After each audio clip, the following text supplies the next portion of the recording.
Okay, so this is part 2, and I've already finished the second square. Attached it to this middle one. This is the one that was done first.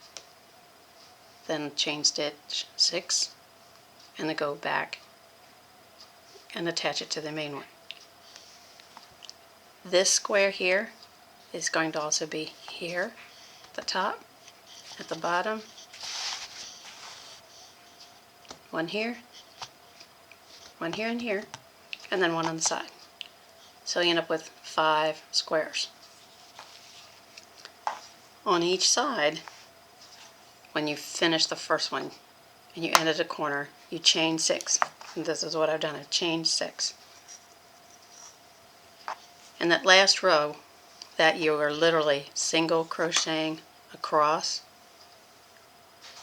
has those little braided shapes, little V's on top.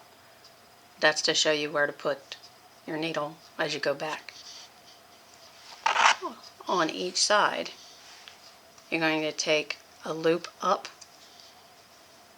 It'll say yarn over in instructions that you read. You yarn over and you're pulling up one loop in each of the 6 chain stitches. One loop in each one till you get your 6 loops on your hook. Now this is an extra long hook, but on the regular size ones, the G and H that are typically used for making baby clothes or accessories, they're long enough for those 6 stitches because the yarn is thinner. It's usually a 3-ply or 2-ply yarn, or they call it sport weight. This is a chenille yarn, so it's extra puffy. So now I have 7. How did that? 1, 2, no, there's 6. 6 loops on my hook, and this is the square, the center one, that I need to put that box on there. In order to do that, you're going to take the hook, put it into the back loop of that V, or you can grab up both of them. I've done it both ways.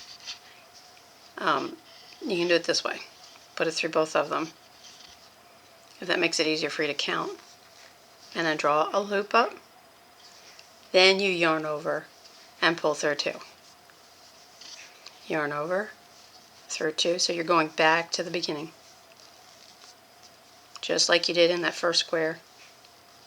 You do for this one and every single one around the edge.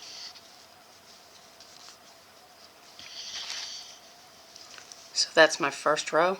One side it looks knitted, the other side is where you'll see the bars, or the vertical yarn.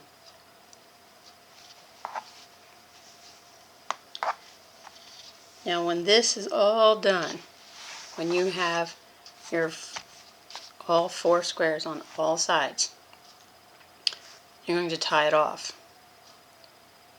When you tie it off, you can add another color, or you don't need to tie it off. If you want this totally the same color, you just keep going, but I will show you in the next video how you actually put squares inside those corners and on the end. It's a little different, but once you get these 3 steps down, you're going to make a beautiful blanket. These videos I've been trying to flip them so that you can see it in mirror view, and I haven't figured that part out yet. So if you look at the videos in a feature on your computer, it should have a 360-degree video feature. When you view it, click on the 360-degree video, and then you can move the picture up to where you can actually see just my hand with a needle and where the stitches are being picked up and how they're being made. It's a really cool feature I discovered on my PC. I didn't know that's how it worked, but it's pretty interesting. And if I can do these in mirror image, I'm still working with that, and I'll get the mirror image ones on here. And that way, if you crochet with the opposite hand, it'll be easier for you to see. I teach both left and right-handed, but it's hard on the video because it's going to come out exactly how I'm doing it instead of coming out as if I'm teaching right-handed. So that's why I'm trying to do the flip. And but if you can watch this, just imagine your right hand is where my left hand is. So for someone right-handed, they're going behind and yarning over and pulling up that loop. Through, turn over, pull.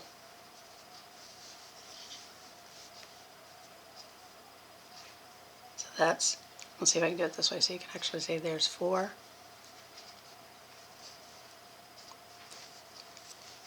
And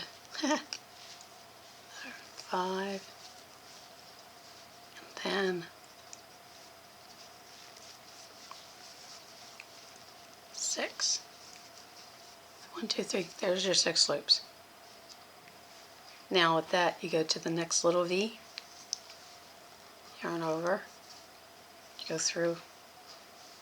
You guys would come through the front, pull through, and then through 2.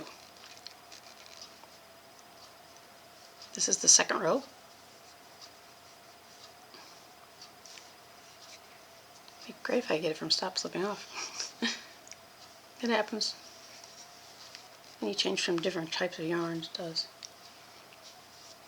That. So when you're trying to figure out the finished size, as long as you know what your gauge is, you'll know how many of these you need to do. Or if you need to switch to a higher, or I'm sorry, a thicker needle. My rule of thumb is thicker yarn, bigger needle. To be able to work with it. You wouldn't be able to work with this with a little small size G. It just wouldn't work. I think this is a P actually. It's a size P. It's just etched in here, I just can't read it. But I knew I needed one at least this thick. There's one that's thicker than this, believe it or not. It's like double this. I don't know, I guess you would use that to do rugs. There's a type of crocheting where you do a rag rug, and you need a big fat hook for that. So when you're looking at this, this is on your left. So if you can flip that to where it's your right hand, like I could try. This is how a right-handed person would do it.